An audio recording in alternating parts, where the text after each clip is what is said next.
Evening.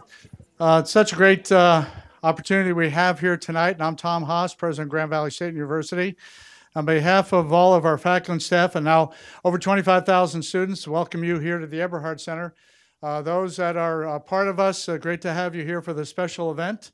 Really an historic event, and for those governors with us and others visiting us for the first time, we bring you greetings as well. So thank you for being here for this event sponsored by the Hauenstein Center. Ralph Hauenstein, I know, will be so pleased to know that we are doing this at the center. And he was all about leadership, and we're going to hear lessons through today and tomorrow in that regard. So thank you all for coming here, participating. And also, I do know that we have the vice chair of our board, Mary Kramer, tomorrow. I'm not sure Megan's here tonight, but the chair of our Academic and Student Affairs Committee is also participating. And we also have the President Emeritus with us, Don Lubbers, as well. So, Don, thank you for being here.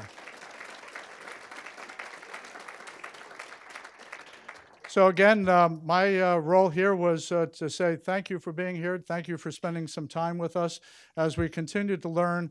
And this particular event, being as unique as it is, really aligns itself well with our mission to shape student lives, professions, and society.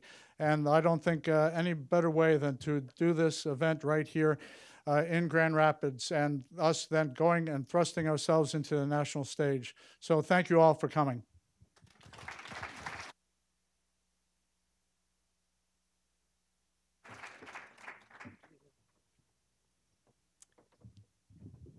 So good evening. I'm Ann OKeefe, and I'm the Assistant Director of the Hauenstein Center for Presidential Studies at Grand Valley State University. What a privilege it is to welcome this audience tonight on behalf of our director, Gleaves Whitney, and the whole staff of the Hauenstein Center. I am happy to add my welcome to these 8 women governors who have stories, experience, and wisdom to share in abundance. We feel very fortunate to open our minds and our hands to receive what you have to offer. I also extend a very warm welcome to Mayor Bliss, our own city's exceptional female leader.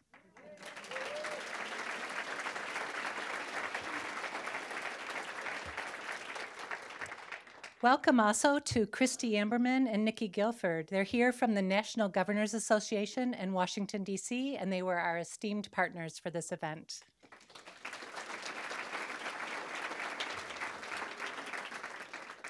And I know that this audience is filled with women leaders, out loud and quiet, in large roles and in small, leaders from the past, leaders today, and leaders for the future. We welcome you all. Future leaders, our Grand Valley women students in particular, know that tonight and this weekend, we hope you will learn enough about the challenges women face to be equipped and prepared, and that you'll be inspired enough to do your own great things. We need you. May the truth be that every woman here has experienced the fact that men have been and continue to be our mentors, our teachers, our supporters, our partners, and I'll say it, our cheerleaders. It's my honor to welcome President Haas and former President Lubbers, and to thank them for spending their lives devoted to the mission of helping every student reach their fullest potential. Welcome to all. So why women? Why devote a whole day and a half to women in leadership, in particular executive leadership? Well, here are just a few interesting stats. Women in the United States occupy less than 1/5 of senior positions across all public and private sectors. Today, women who constitute half of the voting public, but they are only 19% of Congress, 12% of governors, 19% of mayors in the nation's 100 largest cities. In business, women account for 1/3 of MBA graduates, but only 4% of Fortune 500 CEOs. And a really interesting and perhaps the most surprising statistic we found is that from a global perspective, the US ranks 97th in the world for women's representation in political office, below Slovakia, Bangladesh, and Saudi Arabia. So, isn't that amazing? So why is this? When we know that we need the best of everybody at tables of power and change, why are some of the best standing down? There are many reasons, and the reasons are complex and nuanced. They are structural, cultural, and personal. This weekend, we'll discuss prejudice and ill treatment, but this is not about complaining or women as victims. This weekend is also not about current politics and the distractions emanating from Washington, D.C. Tonight and tomorrow, come on, we can do that. Tonight and tomorrow, we get to participate in what a university does best, learning together. When we want to learn, we look to others. The Hauenstein Center has always looked to the example set for us by Ralph Hauenstein and by other great leaders like Peter Cook, for whom our Leadership Academy is named. Honored governors, we now look to you to learn. Thank you for being here. This is the Hauenstein Center, and this is all about nurturing ethical and effective leaders for the 21st century. And there's no better way for us to do that than to let one of our Cook Leadership Academy students share a bit of her story through what we call a Leadership Minute. Thank you for joining us this evening, and please welcome to the stage CLA Fellow, Cook Leadership Academy Fellow, Nicole Horne.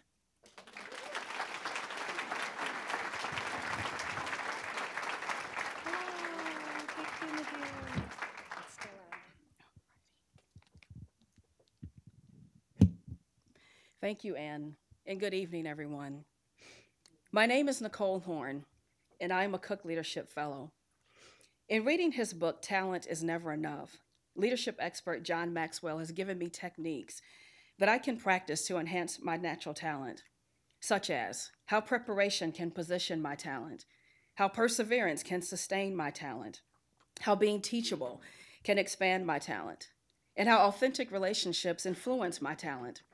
Upon considering this approach, I realized that I needed to avail myself to professional institutes that would afford me the opportunity to expand my depth and breadth of knowledge of not only leadership, but leadership from within.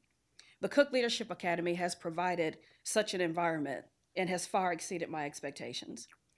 While in the academy, I have enjoyed dialoguing, learning from, and networking with fellow classmates as well as professionals in the marketplace who have been where I am now. And as such, I have strengthened my resolve to grow where I need to do so, but also bloom where I am planted.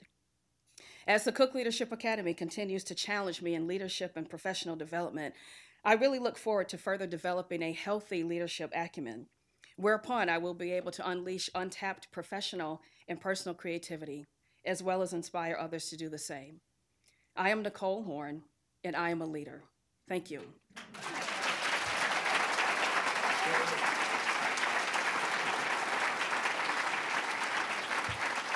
Thank you. And now it's my great pleasure to introduce to you the Mayor of Grand Rapids. Let's receive Rosalind Bliss.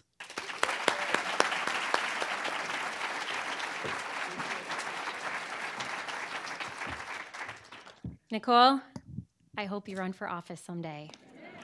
And when you do, you call me, and I'll write you a check, and I'll support you. So good evening. I am absolutely delighted to be with you tonight for this really incredible occasion. I want to first welcome you. If this is your first time to our amazing city of Grand Rapids, welcome to our city. I hope you get a chance to explore.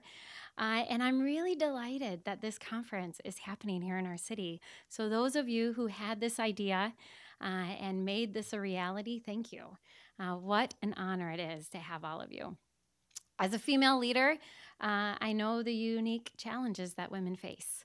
But what I also know, and I know this firsthand, is the value and the power of support from other women in helping us along this leadership journey. I would not be where I am today if it were not for a whole tribe of women who believed in me. Often, really, truly, they believed in me before I even believed in myself. And it was women in this community who stepped up and stood up with me and helped me. Many of you in this room tonight, as I look around, I see you, and I thank you. So with that, I have the great pleasure to begin the Hauenstein Center's Conference of U.S. Women Governors by introducing 3 very distinguished women leaders for a conversation tonight on leading change and forging common ground. What a novel idea. So I get to introduce first Janet Napolitano. She became the 20th president of the University of California in September of 2013. She leads a university system with 10 campuses, 5 medical centers, 3 affiliated national laboratories, and a statewide agricultural and natural resource program. As UC president, she has launched initiatives to stabilize in-state tuition and achieve financial stability for the university. She has improved community college transfer process. She set a goal to achieve carbon neutrality across UC system by 2025. We should all applaud that. If you don't know, right here in Grand Rapids, we have a goal to get to 100% renewable energy by 2025, and I am committed to getting there as mayor. She has also accelerated the translation of UC research into products and services. She's focused UC resources on local and global food issues. She strengthened the university's engagement with its Mexican peer institutions of higher education. She implemented the Fair Wage, Fair Work Plan, which established a $15 minimum wage at UC for employees and contract workers. And that was the first public university to do that.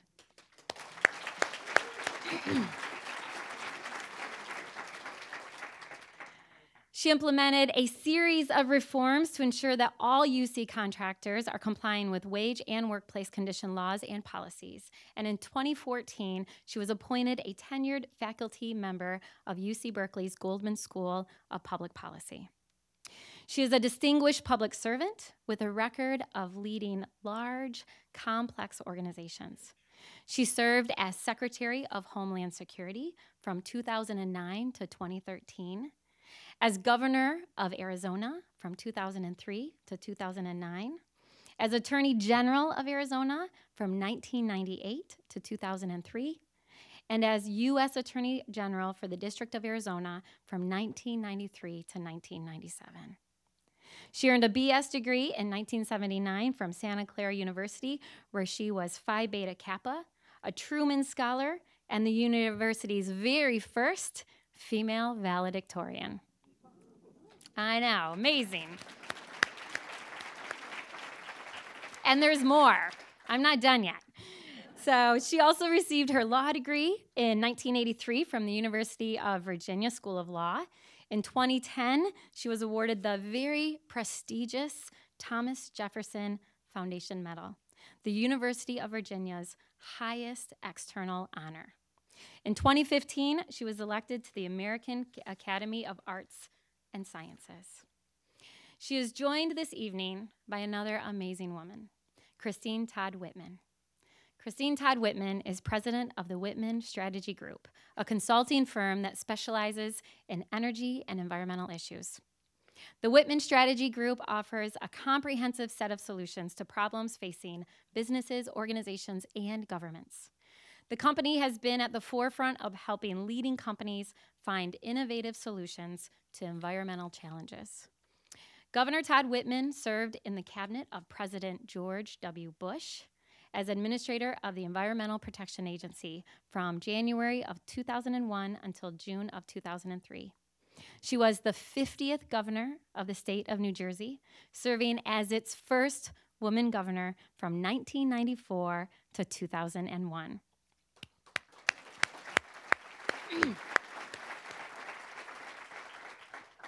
And as governor, many of us know this, but as governor, she earned praise from both Republicans and Democrats for her commitment to preserve a record amount of New Jersey land as permanent green space. She was also recognized by the Natural Resources Defense Council as having instituted the most comprehensive beach monitoring system in the entire nation. As EPA administrator, she promoted common sense environmental improvements such as watershed-based water protection policies. And during her tenure, the agency was successful in passing and implementing landmark legislation to promote the redevelopment and reuse of brownfields, previously contaminated industrial sites. And these are brownfields. If you're from an urban area, these are instrumental. These resources really help cities across this country. Governor Todd Whitman is the author of the New York Times bestseller, It's My Party Too, which was published in January of 2005 and released in paperback in March of 2006. She is a member of the Senior Advisory Committee of the Institute of Politics at Harvard University. And this year, she was awarded the Eisenhower Medal for Leadership and Service.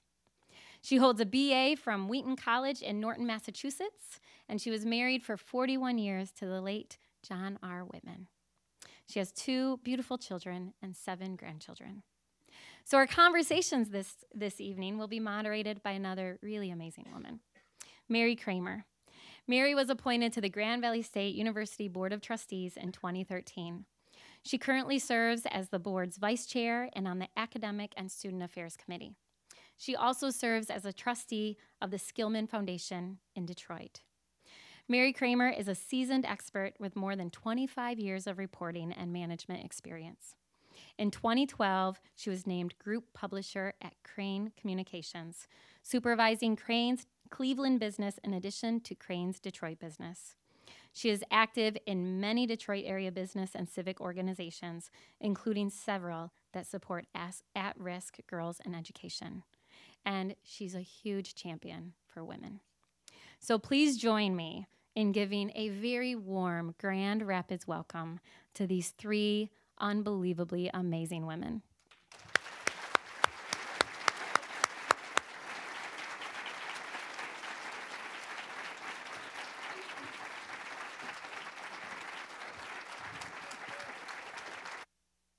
I think you're in the middle.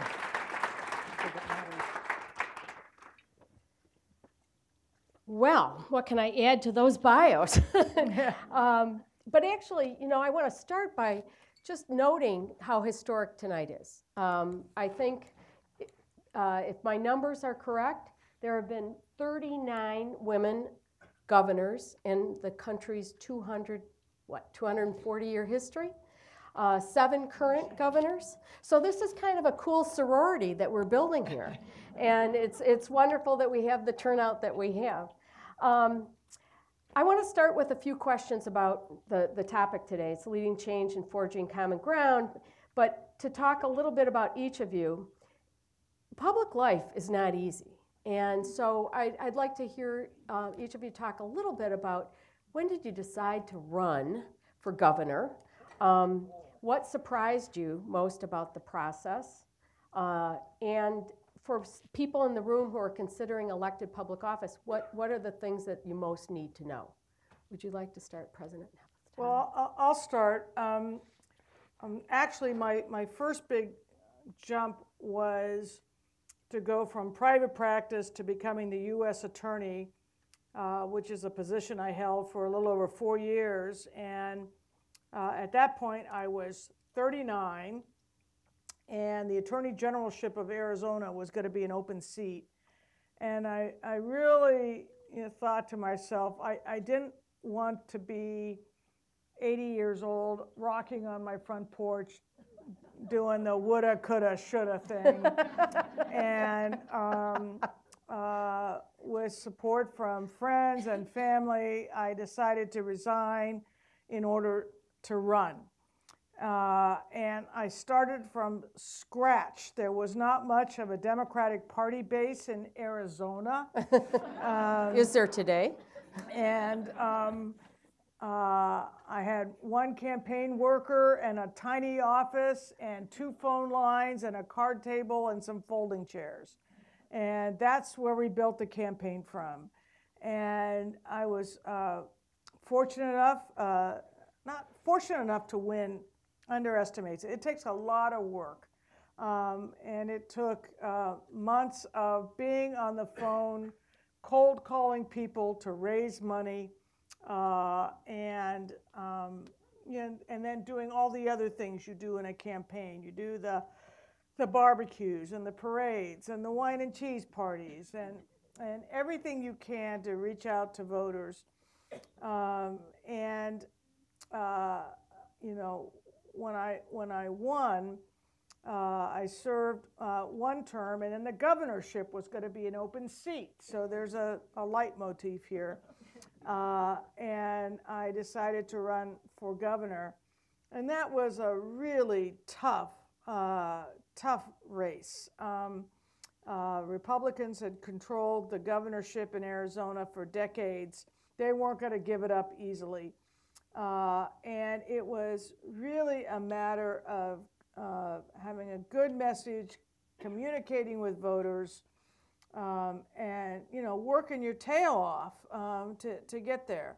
And when I ultimately won by an astonishing majority of 1%,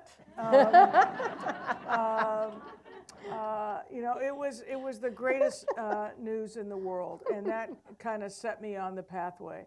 But if you had to ask me for my advice to young women about this process, I would like to say you can't win if you don't run. And be willing to take some risk and get in there, because we need you. Thank you.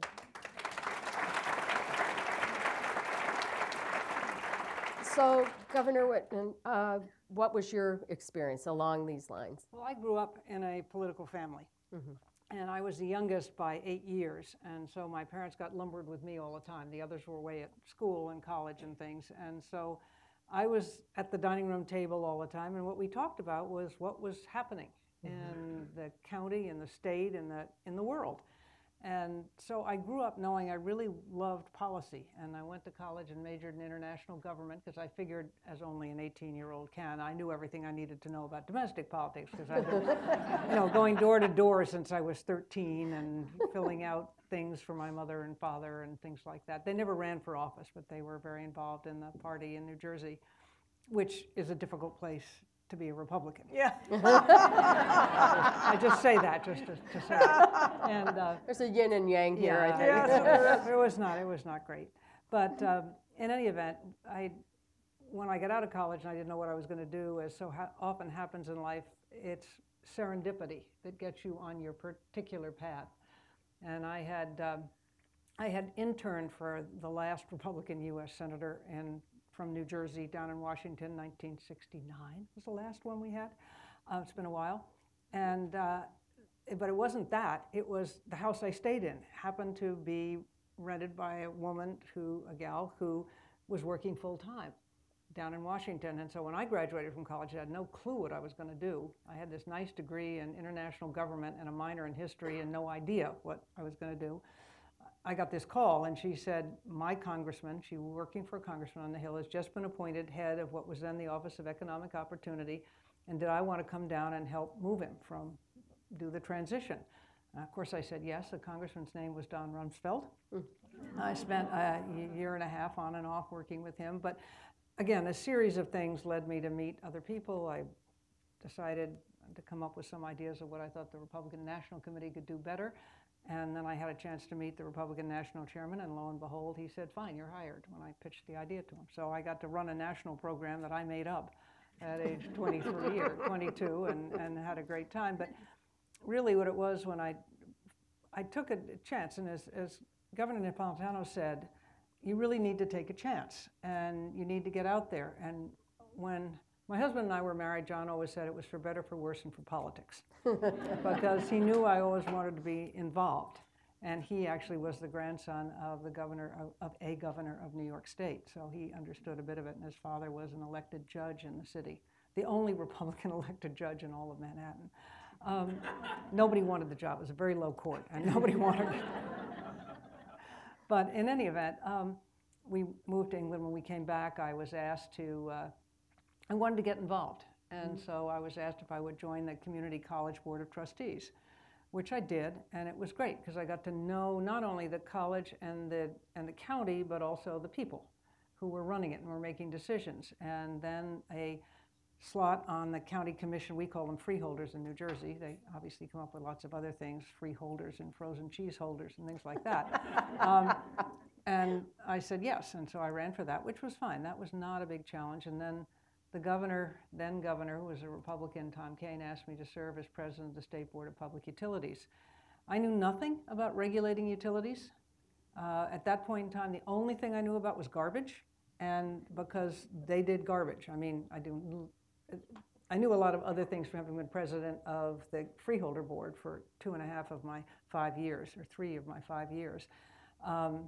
But I didn't know anything about that, but I thought, at that point, I'd almost gotten to the point where I thought I want to see what this is like, real statewide office. And so I took it on as a member of his cabinet, and again, you learn that what you don't know, you've got to learn to admit what you don't know and seek out those people who will know it and understand that whatever position you have, there's always going to be somebody who knows it better than you because they've probably been there for their entire lives, and you need to figure out who those people are and who you can trust and listen to them. And don't try to learn everything and know everything yourself.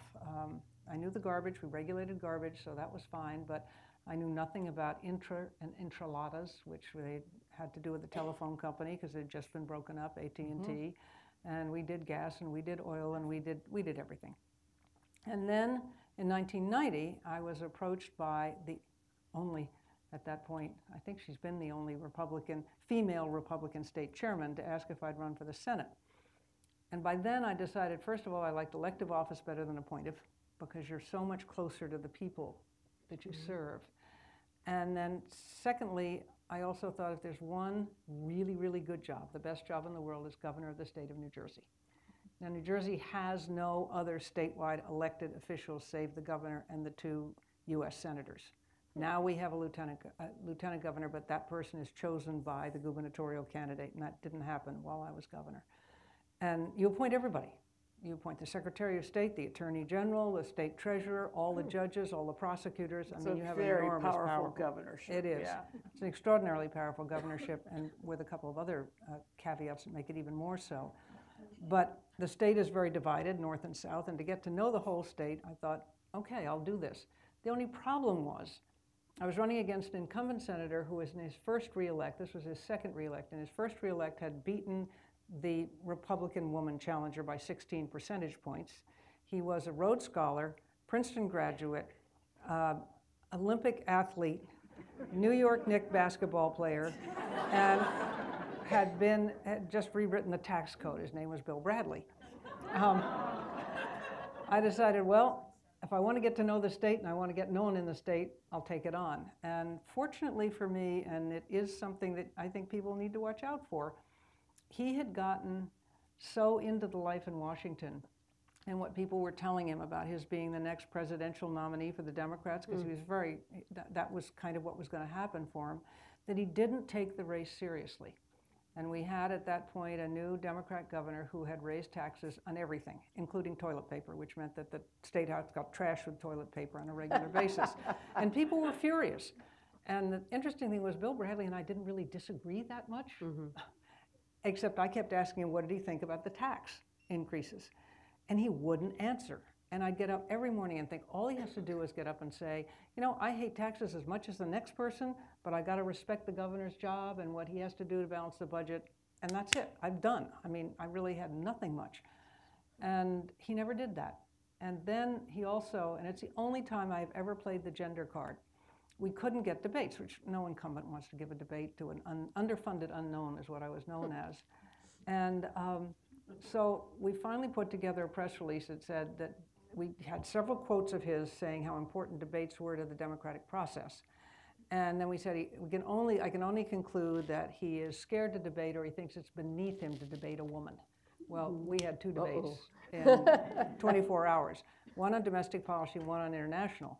And you know, it was going to be a challenge. He's a bright guy, a really smart guy, and a nice guy. But on the international one, it was military and international, and so I thought, okay, who knows the most about this? Who can really make me smart on these issues? And we happened to have a former president who lived in the state at that point. His name was Richard Nixon. I decided the hell with it. I was going to reach out to him and ask him, and he said yes. And I went and spent an hour and a half, and whatever else you say about him and whatever other tragedies his personality brought him to, he knew international cold. I mean, he was really bright and knew it all. And he took me on a trip around the world. So when we had the debate, Bradley, who would throw out a missile defense system or throw out something about an incumbent leader in another country, I could answer him. And that, I benefited from the fact that there weren't many Republican women governors at that point. And so the fact that I could string 2 sentences together meant I was pretty smart right there. I mean, the bar was kind of low, but the fact that I actually knew this stuff gave me credibility. And at the end of the day, he spent some $12 million, and I had less than $1 million, and he beat me by 2 percentage points for the Senate. I had never wanted to go to Washington. What I really wanted to do was be governor, but I would have been honored, obviously, to have served. But that set me up so that I could then run for governor. I had credibility. I spent the next 3 years helping local candidates with issue research, and then and this is where I think sexism perhaps came in. I think if any male candidate had run against somebody like Bill Bradley and come as close as I had come with no money, I would not have had a primary. As it was, I had a 3-way primary. And I made it through that, and then the rest is history. Follows. Right. So I might add too that, Ann, I think, are there cards at the table on the chairs? Okay, so if, okay, there are cards as you came in. So if you would like to ask a question, we are going to have time for Q&A, and you can just raise the card and somebody will come and pick it up. The thing about being governor is that you really are an executive. I mean, you are running a major operation. And I'd just like to hear a little bit from you both about your leadership style, your executive leadership style. Did it develop? Did you have one? How would you describe it now? You're running a large organization now. Yeah, I am.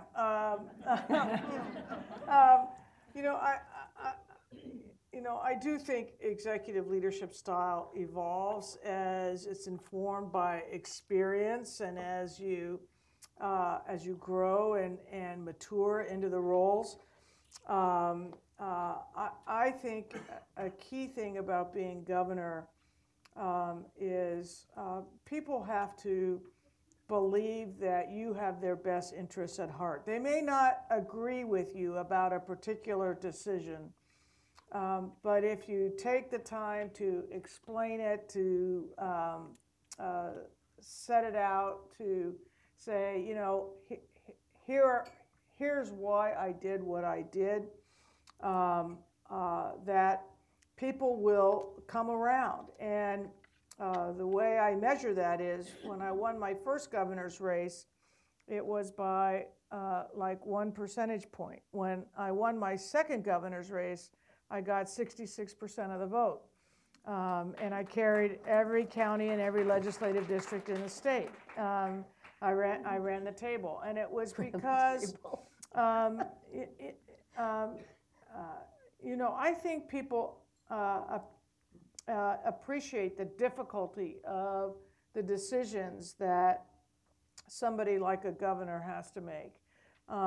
And they also appreciate that it's not an all or nothing game, that you win some, you lose some, and so it's that power of communication, that power of persuasion that goes along with executive leadership. And then I think it's important to have a great team around you, to have a great chief of staff, to have heads of your cabinet departments who are strong and knowledgeable, and that you have internally that great sense of that you're all part of one team. And you have the welfare of a state as part of your charter. And that's in the end how you will be evaluated, and those are the metrics that will be used to measure you. What did you do to improve the lives of Arizonans today?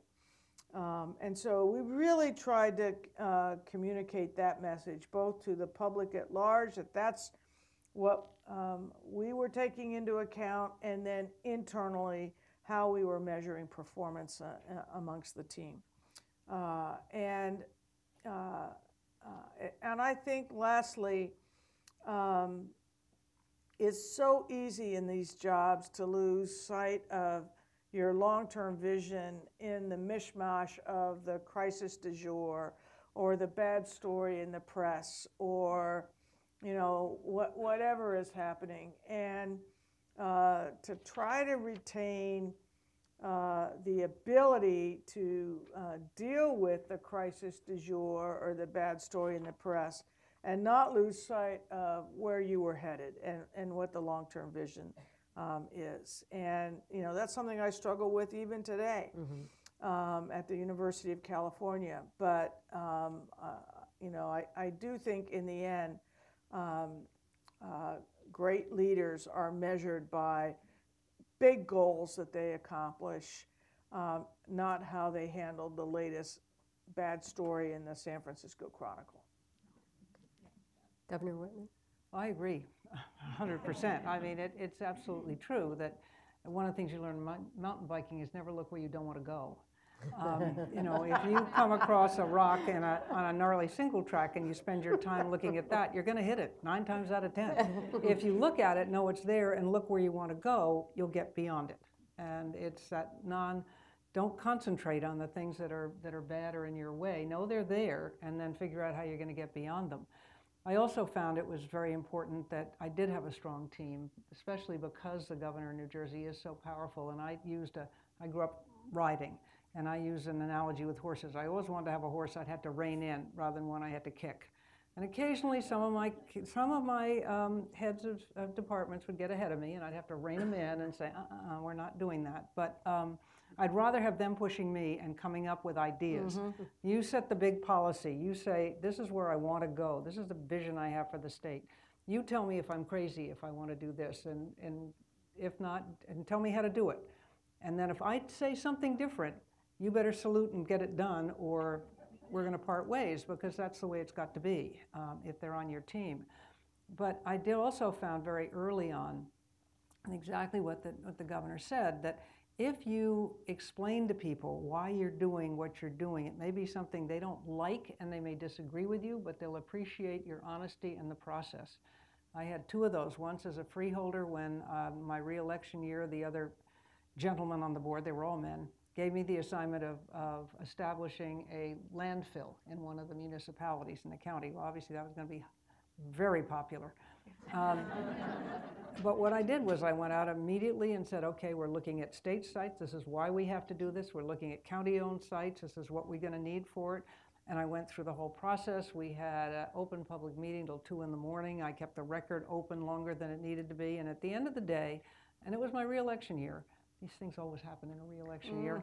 I think there was a reason for that. Yeah. And at the end of the day, I still won that municipality. Not by as much as I'd done before, but I still won it. And then when I was governor on my re-elect, 1997, that was the year that Bill Clinton had vetoed the partial birth abortion bill in Congress and sent it back to the states. And my entire legislature was up, and it was a Republican legislature at that point. And they determined that they had to write a partial birth abortion bill. I said, gang, it really isn't the smartest thing to do in an election year. You just, you tend not to do necessarily the best policy in an election year. You're doing politics then.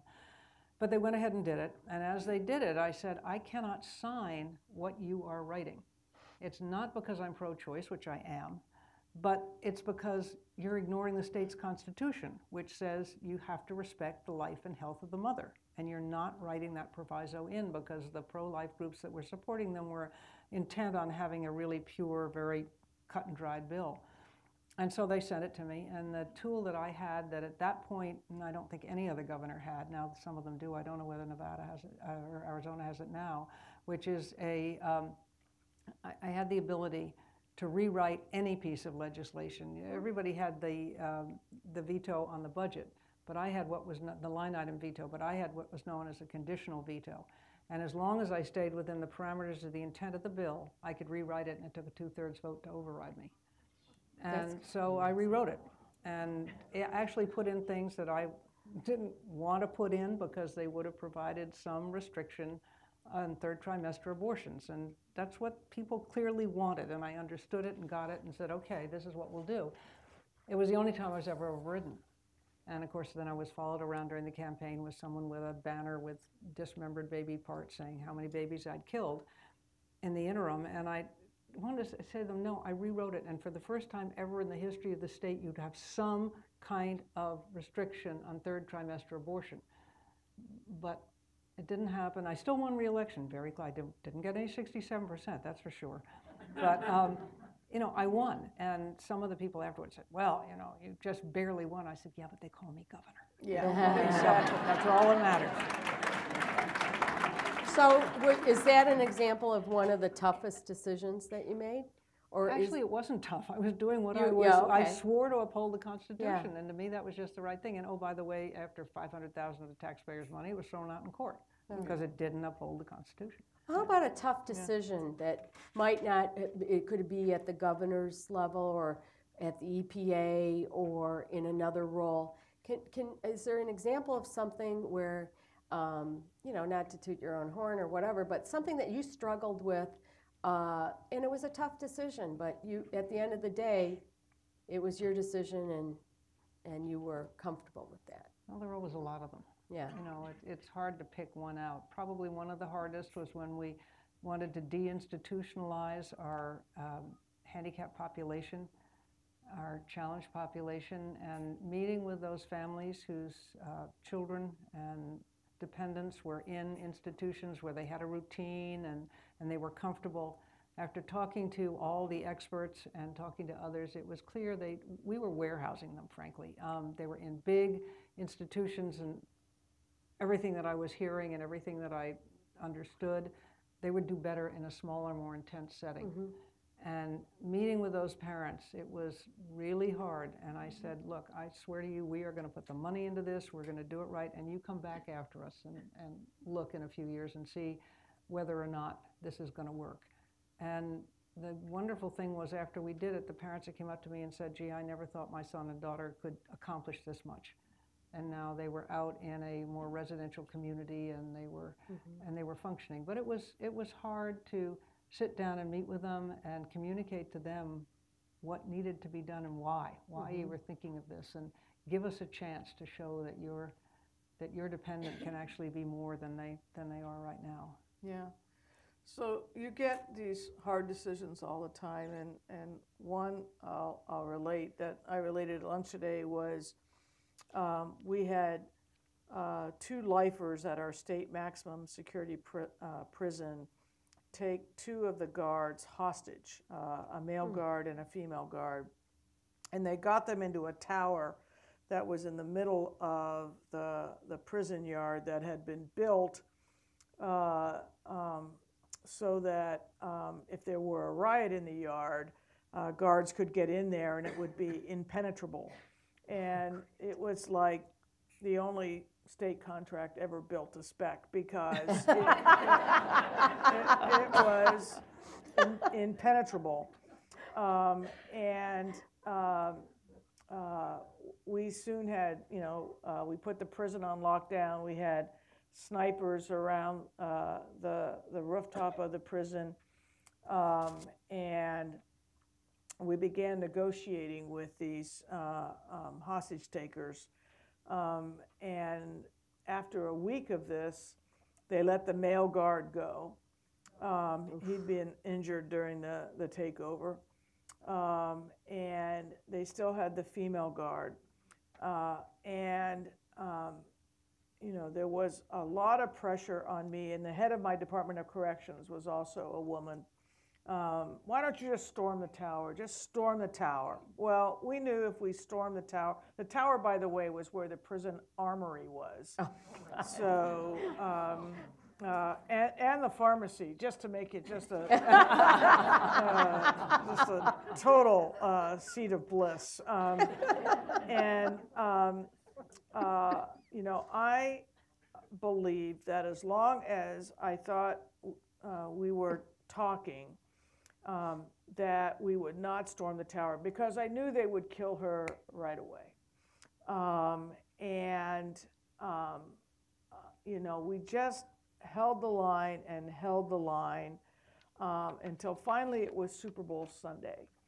And we reached an agreement with these guys that if we delivered a steak dinner and a 6-pack of beer, and normally you don't let alcohol into a prison, but I thought in this instance, you know, they're already on drugs, you know. Exactly. So we had a robot that was delivering food, et cetera, out there. It delivered the steak dinner, and after the game finished, and then there was kind of a choreographed way that they would exit this tower, and they came down, and they let the woman guard go, and she was helicoptered to the roof of a hospital in Phoenix, and myself and the head of corrections, you know, met her on the rooftop, and you know, she just grabbed our arms and said, "Thank you for not storming the tower. They would have killed me." And those are moments you don't forget.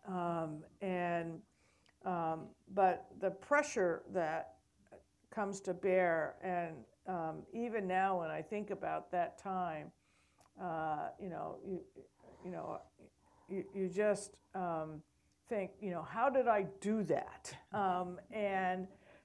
It was because we set a goal. We were going to try to get everyone out alive. We were going to try to do it peacefully, and we were not going to give in to the prisoners' demands. But that, you know, and there are other instances not quite so dramatic, thankfully, but you know, where, you know, the pressure is on, and you gotta you gotta hold the fort.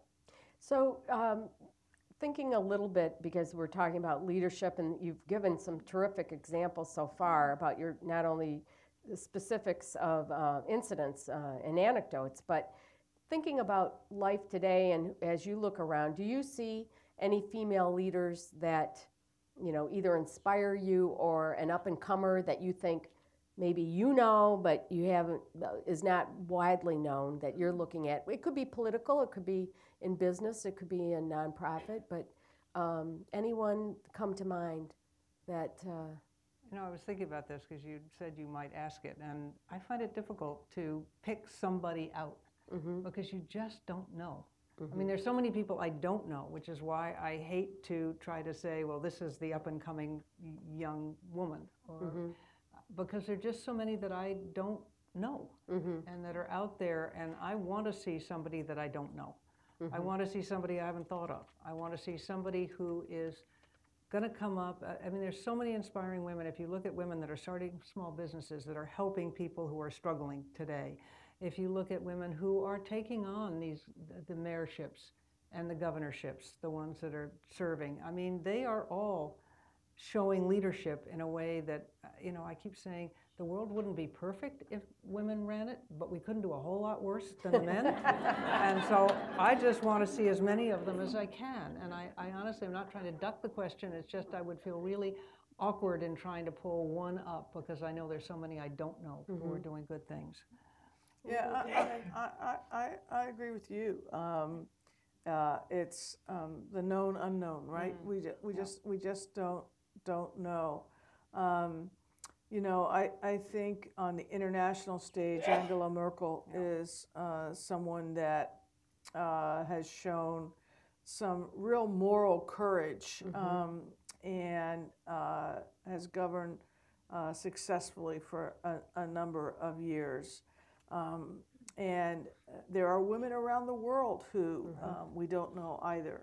So I think I'm going to take a pass on that.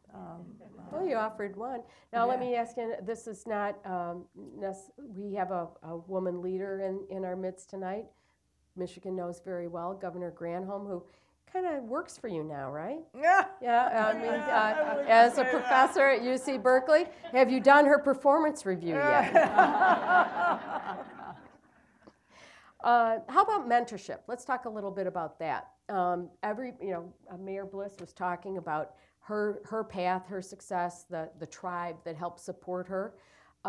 Were there mentors, male or female, in your lives that were sounded like your parents and certainly your husband perhaps, but anybody you'd like to mention that was kind of pivotal in your career? Well, my mother and grandmother, who were very strong women and who felt that they could do whatever they wanted to do, and the message that I got, and from my father as well, is you can do anything you want as long as you're willing to work for it. Mm-hmm.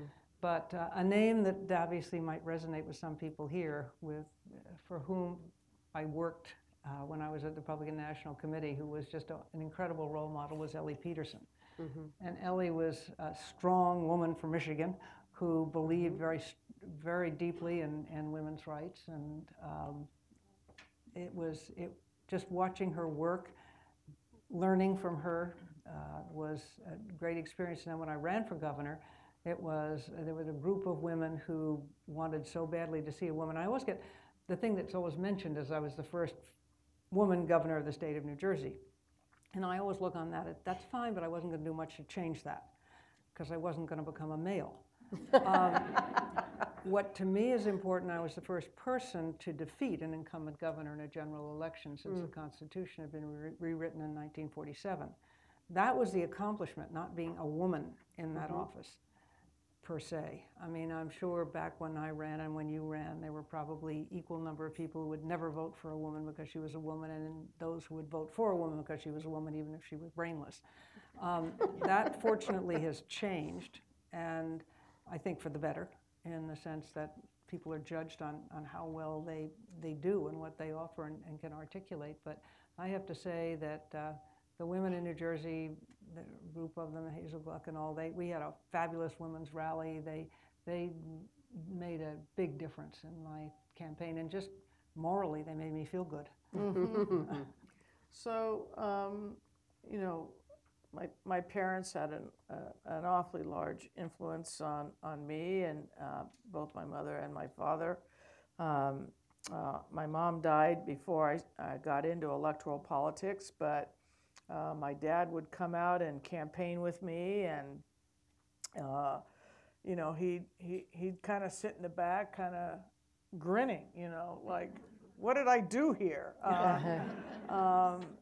But very supportive. And I moved to Arizona, having never lived there and not knowing a soul, after law school to clerk for a federal judge on the Ninth Circuit Court of Appeals, Mary Schroeder, and she to this day is a mentor and someone that I turn to for advice and comfort. And you need that at times. And then, you know, I was always fortunate to have a good group of women friends. I had a group of women friends in Phoenix. We called ourselves the SO Group, for Senior Executive Women. And there were 10 of us. And it was like the publisher of the newspaper and the president of the bank and the head of one of the larger foundations and a member of the county board of supervisors, et cetera. And we would have dinner once a month at a room in a restaurant. And there were Democrats and Republicans. It really didn't matter. It was really just about sharing experiences and a life outside of politics or public service. And those dinners were really rewarding. And when I left Arizona to become secretary, the seat at the table only had room for 10 people. And I'm proud to say that my seat was taken by Sandra Day O'Connor, who had moved back to Arizona. Not bad. So, right. Yeah, right. yeah. So when we, in one of the earlier introductions, it was noted that there's not a lot of women in elected leadership, and the reasons are many. Mm-hmm. I'm curious what you think some of those reasons are. You have that network of women who supported, and that's very important. I was a charter subscriber of Ms., which kind of dates me, and as you know, that's how old I am. But I do remember the essay in Ms. that was, I still have it, which was, I need a wife. And it was about women needing someone to support that men take for granted, that there was always someone to support the top executives, the overachievers. So that's my pet theory, but I'd love to hear what your thoughts are on that question of why more women don't run. Well, as was said before, it's a combination of things. I mean, I don't care how far women get, we are always going to be looked on as the primary caregiver, whether it's for children or parents or significant other. When something goes wrong, the woman is the first one they call. So you have those demands to begin with. And then we still don't have pay equity. So we haven't had a lot of disposable income to give, and we're not in the habit of giving the big dollars. And women have to get used, as they move up the executive chain, to get used to the fact that the $50 donation doesn't work anymore. It's got to be the $5,000. That we need to ensure that the parties really want women. And the positions that I ran for very early on was, well, we'll throw a woman in there because we'll show that we're for women. I mean, certainly that was when I ran for the Senate. You know, this was a giveaway. I wasn't going to. It actually was wonderful because I didn't owe anybody anything when I came that close, or in the gubernatorial. But I think that's it. It's the money thing, and it's just so nasty today. There are a lot of women. The women I know who have run for office and have been in office, and you see it in these former governors here, are women who wanted to make a difference. Maybe someday that'll change, but right now I think women get into political office at whatever level because they want to change something or they want to make a difference. They see it as a way to improve things, where it's not about the title, it's not about perceived power. Because once they figure out that for a politician it's every day, because you have your regular job, which you need to make money to live, and then you have your political job that you have to, and if it's full-time, it's full-time. And then, of course, every holiday and every weekend there's a parade somewhere or a picnic somewhere that you've got to go to. So it's not all glamour, and it's wonderful. It couldn't be, frankly, to my mind, more satisfying and a better feeling of having made a positive difference. But I think they're the host of things. We've got to get over the money hump. We need better mentoring of women and an understanding that women do face different challenges because we're always going to be looked on as the primary caregivers. Anything to add to that? You know, I do think that for whatever reason, women are more reluctant to take on the risk of running. The risk of dealing with the negativity that goes in a campaign, the risk of losing, and I was fortunate in my first race when I look back on it, because if I lost, all that would happen is I'd go back and be a partner in a law firm and live a perfectly nice, pleasant life, But that putting yourself out there and that exposure that you go through is not appealing to a lot of women. And so I think it requires us to really look at support structures for women and how we mentor them and how we facilitate the money raising and all the rest that helps position them to run and to win. I think women also have to learn that it's okay to say you have an ego. And you have to have an ego, because if you don't believe you're the best person for the job, why should anybody else believe that? Right. And I think in general we've been kind of trained not to throw that out there, not to admit we have an ego. Right. And it's a hard thing to accept, and you don't have to throw it in people's faces, but you got to believe it. Right, right. And how often have we seen some guy run and win, and you go, wait a minute, really? Not that we're getting into current politics. Yeah, exactly. So Is that all we got? Yeah. On the money front, a woman I knew in Detroit who was a very successful financial manager, she isn't with us anymore, but she used to have this line that I loved, which was to the point of writing the check, saying, add up everything that it costs, everything you're wearing and what it cost, and throw in the jewelry and write the check. And that was her motto. So I would be remiss not to, you touched a little bit on current events there, even though but there are a couple of breaking news stories today, and both of you have one. And I think I'd like to start with your breaking news, which is your op-ed in the New York Times today. And the title was How Not to Run the EPA. Would you like to elaborate on that?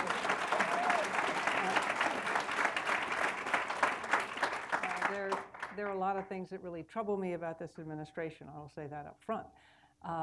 But one of the biggest that'll be a lasting legacy is the way they are undermining the credibility of science and of climate change. And frankly, climate change is real, it's occurring, and humans' activity has a role to play. That's not to say we cause it, because the Earth has been changing since it was formed. We know that, but to pretend that human activity isn't exacerbating a natural trend to the point where the scientists will no longer, he used to say, well, no credible scientist will say that any particular storm or weather event was caused by climate change per se. Now they're beyond that. Yes, Harvey, Irma, these are what you get with climate change. The droughts that we're seeing in the West, the fires that we see in the West. These are the kinds of extremes from weather we see from climate change. And what is happening at the EPA now with Mr. Pruitt is, I think, unconscionable on many levels, because we need to start addressing this. It's going to affect our children and our grandchildren. It's a national security issue because of a destabilizing effect in the rest of the world. And there are steps we can take. I mean, for people to say that you can't have a clean, green environment and you, at the same time as a healthy, thriving economy is just wrong. We have shown over and over again, between 1990 and 2012, we increased our population by over 24%. We increased our energy use by over 35%. Our real GDP more than doubled, and yet we reduced the 6 criteria, the worst air pollutants, by over 67%. So we were enforcing our environmental laws. We were seeing more people putting more demand on the power system, and we were still reducing pollutants. 200,000 people a year in this country die from dirty airborne related causes. That's a huge number, far higher than die on our roads and bridges, and yet we spend a lot of time worrying about how we make them safer, and yet we have something around us all the time that we're ignoring. It doesn't mean we have to stop people's ability to earn a living. It does mean we have to be smart, because frankly, we're going to be spending more and more money to address the issues in the aftermath of what happens from these storms, and people are going to lose their lives. And so I just really, really worry about this undermining of science and this red team that Administrator Pruitt has put together to elevate those naysayers of climate change to a point where it's really going to confuse people, because, you know, and the environment's confusing enough. It's not nice and clean, and Mother Nature doesn't give a rat's posterior about geopolitical boundaries, and what happens in one place shows up someplace else. It's hard for people to understand how individual behavior can have a cumulative impact. And to confuse them even more, use our taxpayer money to do it in the face of overwhelming scientific evidence to the contrary, I think is really unconscionable. But this...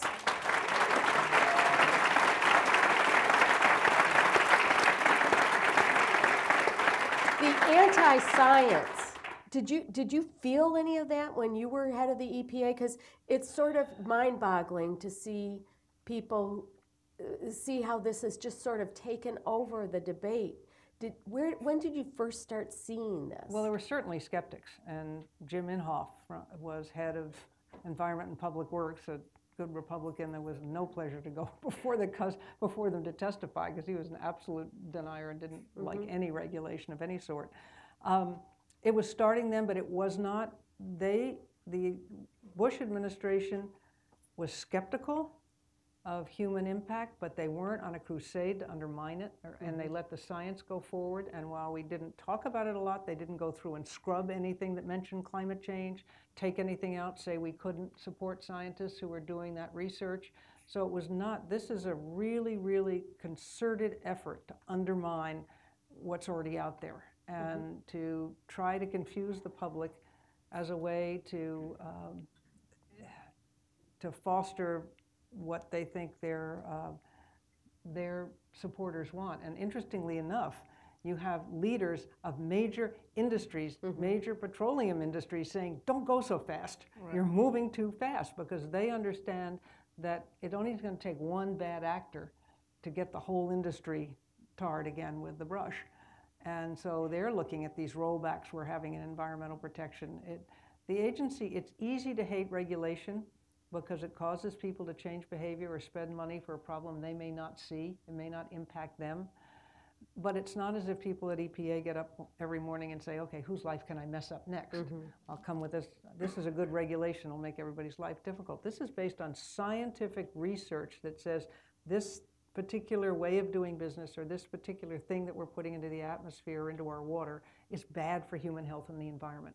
And it goes through a huge long period, and then there's a comment period, and you get thousands in some of the more complicated regulations of comments, and you've got to answer every single one of them, and you've got to come back at it.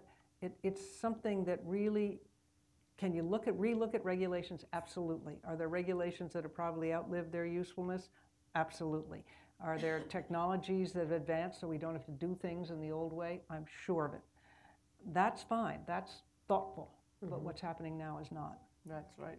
And I really have to applaud your piece, because I think it's about climate change, but it's also about undervaluing science as a discipline and the value of research and peer-reviewed research and how that should inform good public policy. And whether students will go into these fields if they look at it and say, oh, well, nobody cares about science anymore. That's right. Not real. And yeah, and so it's tragic at many levels, right? Yeah. So your breaking news was a lawsuit filed today over DACA. You want to talk a little bit about that? Yeah,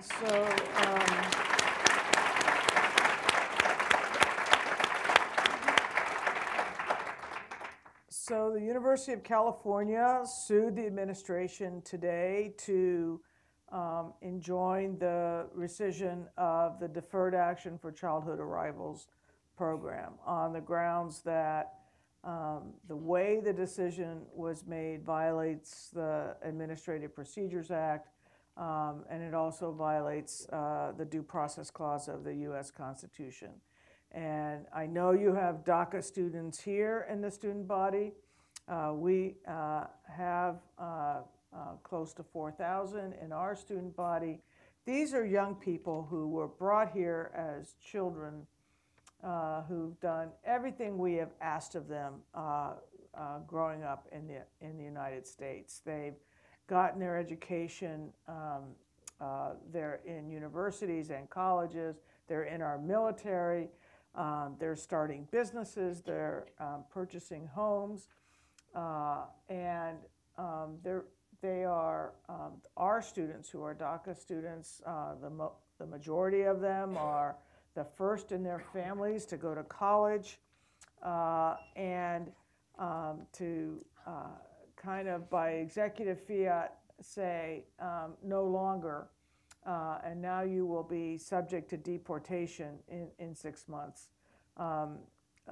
Just to me is wrong as a matter of law. It's wrong as it's wrong as a matter of our values as a country. And so we are seeking judicial relief, and I think we should succeed.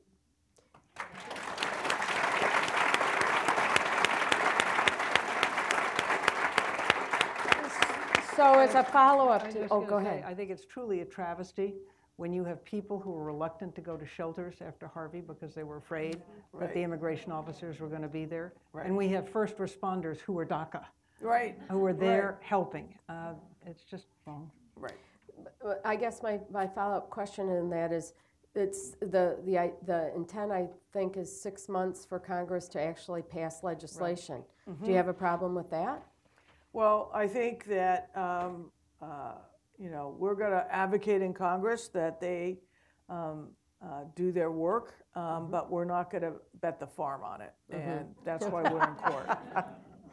They had a good chance. I mean, it certainly needed to be improved because nothing a president sends to the Hill is ever going to go through that. But I think George W. Bush, when he put up his immigration, his path to citizenship, that was a very good first step, and it never saw the light of day on the Hill. That's right. Neither side picked it up, but I think it's a good template as a start, certainly. So I'm going to start weaving in some of the questions from people in the audience. And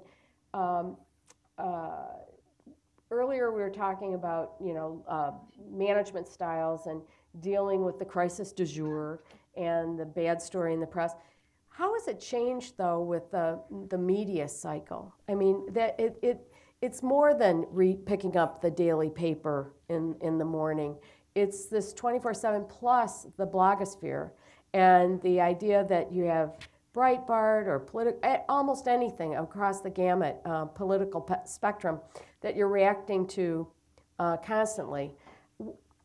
Did either of you have that? Well, you have it now. You certainly have it now in your executive position, but you had the governorship too. So can you compare what it was like when you were governor to this 24/7 cycle of constant media exposure, even if it's social media? And yeah, it's almost no comparison. It's like going from the horse and buggy to a rocket ship. And it means that you are constantly exploring what are the best ways to communicate. How do you use social media in a positive way? It's watching out for what's coming in on social media, and it requires a lot of duck and weave, so to speak. But I think it's fair to say that an ever-diminishing percentage of the population relies on the printed newspaper for their news, or the network news for their news, and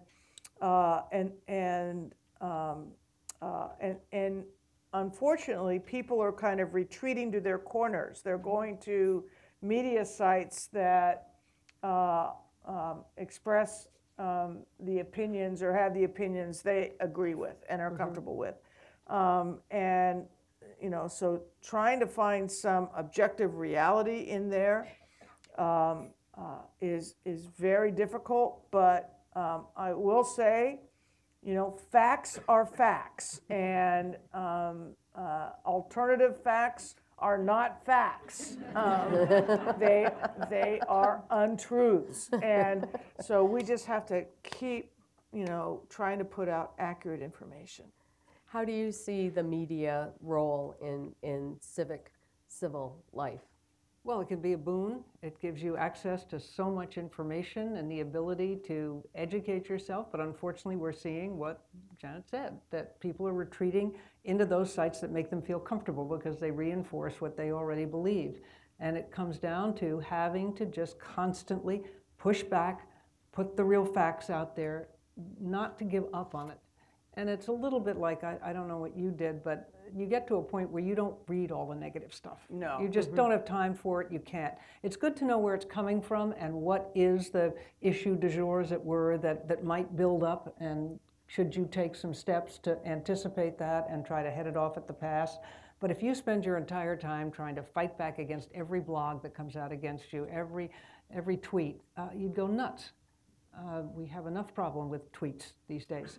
And you just have to keep pushing back with the real facts, and then just hope that eventually that'll get through. And it's a little bit like campaigning, when you learn that by the time you've finished a campaign, you are ready to scream at your set speech because you've said it so many times. Oh, yeah. But you've got to keep saying it because you know it backwards and forwards, but it takes about 10 times till the people out there start to get it, because they've got other things going on in their lives. Mm-hmm. This is not what they're listening to every day. This is not the most important thing in their lives.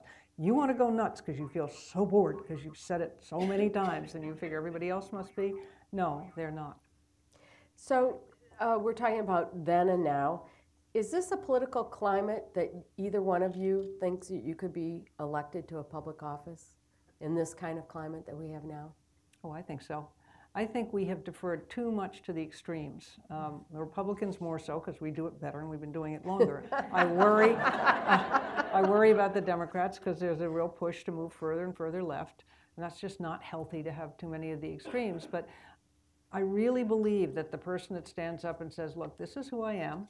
I associate with this party or that party because this is how I'm going to approach issues, but I'm still going to represent the people who want me elected, and I'm going to think differently on things. I believe they're going to get elected.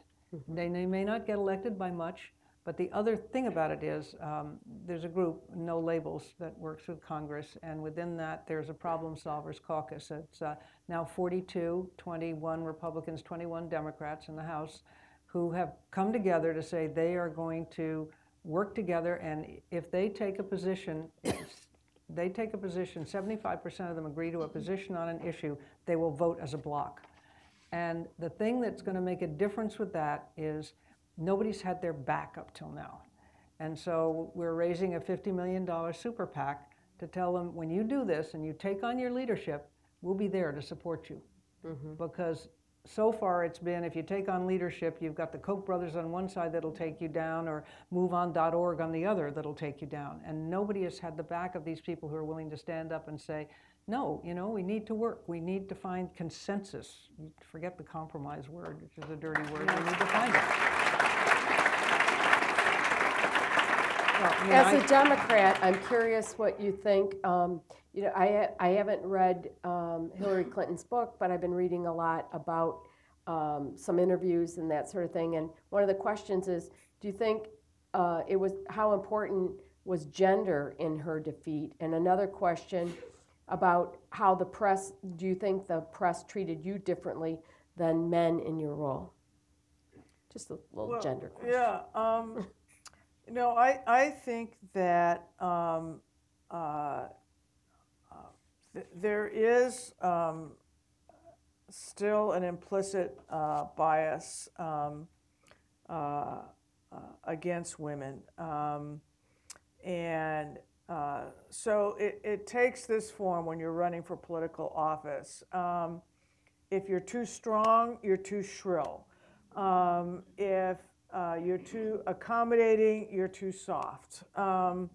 And, you know, try to hit that balance where people are listening to your words and your ideas and not kind of trying to put you in a box. That still, I think, remains a tougher challenge for women than for men. And I think that she got caught in that to some degree. I think that, you know, for me personally, you know, I always got hit up on the appearance thing. Like, why is her hair so short? And when I started running, I was accused once of looking too much like a lawyer. Well, I'm a lawyer, and I was running to be the Attorney General. I mean, you know, but why doesn't she wear different clothes? So you get some of that, and those are tweaks. You know, you make those adjustments. But the issue of implicit bias, and we see it in sexism, and we see it in racism in our country. These are leitmotifs that we really have to struggle with as a country, and our work is not done here.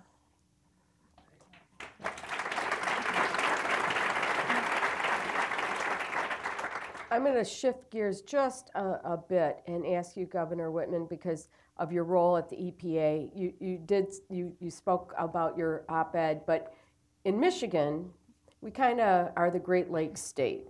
You know, so we kind of think of ourselves that way. We share a lot of those lakes, but how should we be protecting? I mean, whether it's Arizona wanting our water or invasive species in the Great Lakes, which has been a problem. Yeah. Any advice to Michigan? I mean, what would you, I don't know if these were issues that you were dealing with in the EPA, I got to believe that you were, but Great Lakes are kind of a national treasure. Yeah, they're kind of important. Yeah. They're kind of important water source for millions of people. Invasive species was a huge issue, and trying to enforce the regulations. Again, it comes down to people's behavior. You try to say, okay, you only have one little rowboat, and you're taking it from the East Coast into Michigan for the summer and putting it in a lake. You know what? You've got stuff on the bottom of that boat that is not native to these lakes. You gotta scrub it. You can't just bring it in. You've got to be enforcing those. You've got to watch out where pipelines are built. That's been an issue here because there are right places to put pipelines and there are wrong places. And if you have something in conjunction or near a water source that serves for millions of people, you might want to think twice about, is that the appropriate place, or what do you do to ensure that it is sufficiently protected so that if there were to be a breach of some sort, it's not going to contaminate the water supply. I mean, a lot of it is common sense, and a lot of it is seeing what you can do to help enforce the regulations that are in place for the positions, for the issues that they are trying to resolve. But water, the Great Lakes have always been something that the good thing is that you've got a number of states that surround them and that care about them, and it's putting those coalitions together. And another country. Back. And another country, exactly, to push back and ensure that the regulations that are in place are being enforced. And if there's something new that needs to be done, we need to do it. Another current event question. As a university president, what's the role of the university in freedom of speech issues? So that's really on my mind these days because of what we saw in Charlottesville, what we saw earlier last year at Berkeley, where a speech by a guy named Milo Yiannopoulos had to be canceled so that he could be removed safely, and then there was a lot of damage after his exit. It's because of issues that have arisen at places like Middlebury College, et cetera, this last year. And it's because of what we're looking at upcoming in Berkeley, where we have some very far-right speakers who have been invited to be on the campus and espousing views that are antithetical to the university's views. But nonetheless, universities are places that are designed to be places where competing ideas are espoused. So how do you marry freedom of speech with legitimate safety and security concerns at a campus? And where you have groups like the Antifa who are ready to come in, and this is the group that dresses like ninjas and come in and really are spoiling for a fight. And so at Berkeley, we have several of these speakers lined up to come in September. And the chancellor's view, and I support her, is while their views are antithetical to the universities, they should be allowed to come, and that the university will invest in the law enforcement necessary to make sure that those events are conducted safely and securely, and if people act out and are violent, that they are arrested. And that's kind of where we're at. But this is a real tension on university campuses these days. And I think that the position of Berkeley is the right position. The execution of it will be a challenge. Well, that's something that we've seen too for a while. When I first became governor, there'd been a member of the Nation of Islam who had spoken at one of our campuses, and obviously that hadn't gone down terribly well. And there was another one of Louis Farrakhan's representatives coming in to speak at one of the colleges, state supported colleges, and there was a lot of pressure on me to cancel it. You got to cancel it. This guy is going to cause riots. It's going to cause terrible things. And I said, no, it's freedom of speech. We're going to let him talk. But Steven Spielberg had just come out with Schindler's List, and I didn't know Steven Spielberg from a hole in the wall. He didn't know me.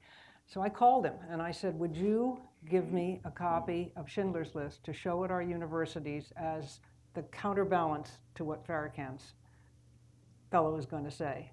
And for the younger students, I recommended The Power of One, which is a wonderful book and a very good movie, because they couldn't handle Schindler's List. But I didn't want Farrakhan's message to be the only thing that dominated the press.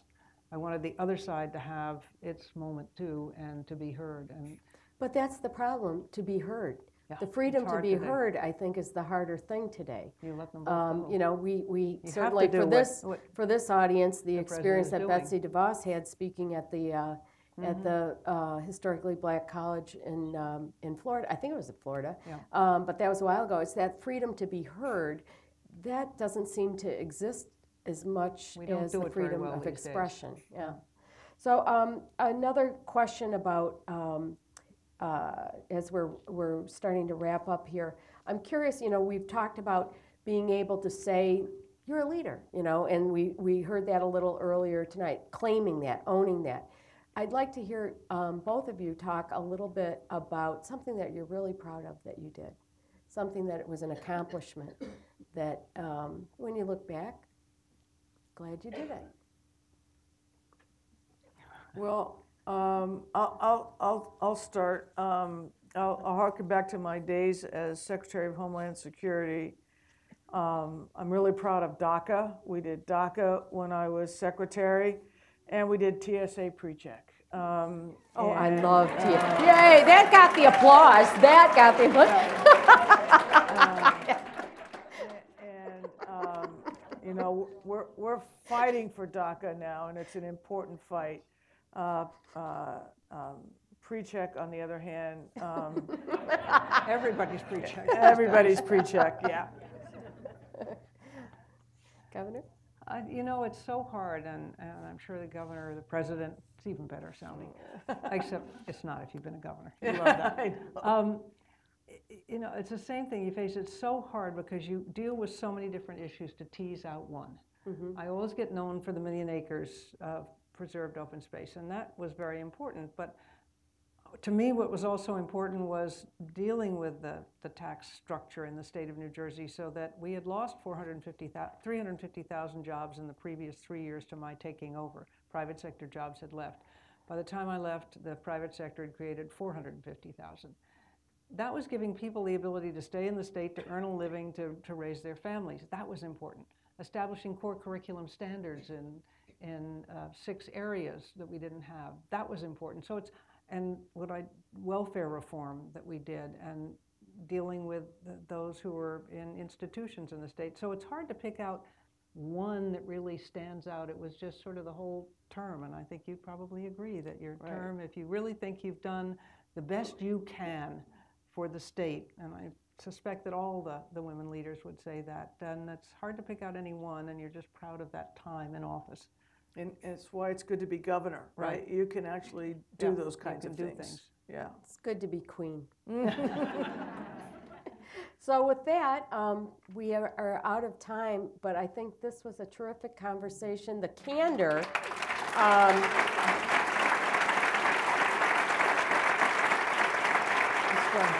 Thank you. Yeah. The candor and the insight. I mean, I've interviewed a lot of people in my media career, and I'm struggling to think of 2 former governors who happen to be male in these chairs tonight, exhibiting more candor and more insight. I don't think it would happen. So thank you very much. Thank you all. Thanks to the Hauenstein Center. Thank you, all of you.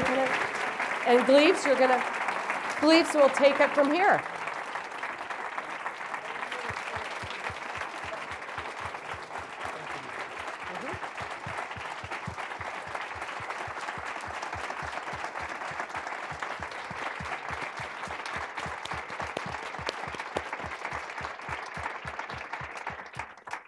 Thank you very much for what a great evening this was. You know, this is a university campus. We expect to learn. But I second what Mary Kramer just said. This is a university campus where you demonstrate what high-quality learning looks like. And I learned an awful lot just listening to this conversation. This is the way conversation should be. You know, and between Republicans and Democrats, I mean, we have this Common Ground initiative. Do you know how rare this is? Dan Mulhern and I were talking earlier today about the concept of authentic leadership. Authentic leadership comes from our deep values, and they are important for public servants to express today because we see so little of it. But it comes from the ability to ask the question, not just what are we doing or how we're doing it, but also why we do it. And I think we have an illustration here of authentic leadership, of why you are committed to public service and have done so much for what our president likes to call the common good. So thank you very much. That's President Haas, by the way.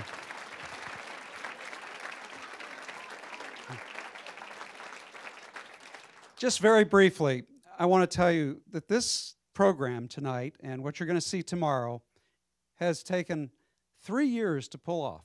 3 years, and the goodwill and hard work of a lot of people. It goes back to a lunch at Charlie's Crab with Noreen Myers and Deb Havens, and I was there with our current provost, Maria Cimatelli, and the question came around, would the Hauenstein Center be interested in hosting such a program as we've seen tonight and that we'll see tomorrow? And I said, well, has anybody else done it? Is there a need for this? And when I got the answer that nobody else has done this before, it was a no-brainer. So this is why we were committed to doing this. Deb, thank you so much for starting us off. Deb, hey, please stand up. Thank you.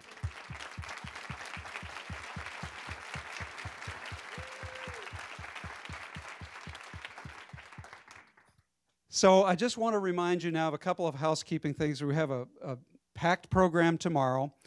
Would the governors please come up, though, this evening so we can have a group photograph of you? And we're going to have a reception as soon as we adjourn. And is there anything else that needs to be covered, or are we finished for tonight? Okay. Well, thank you very much. It's been a great program.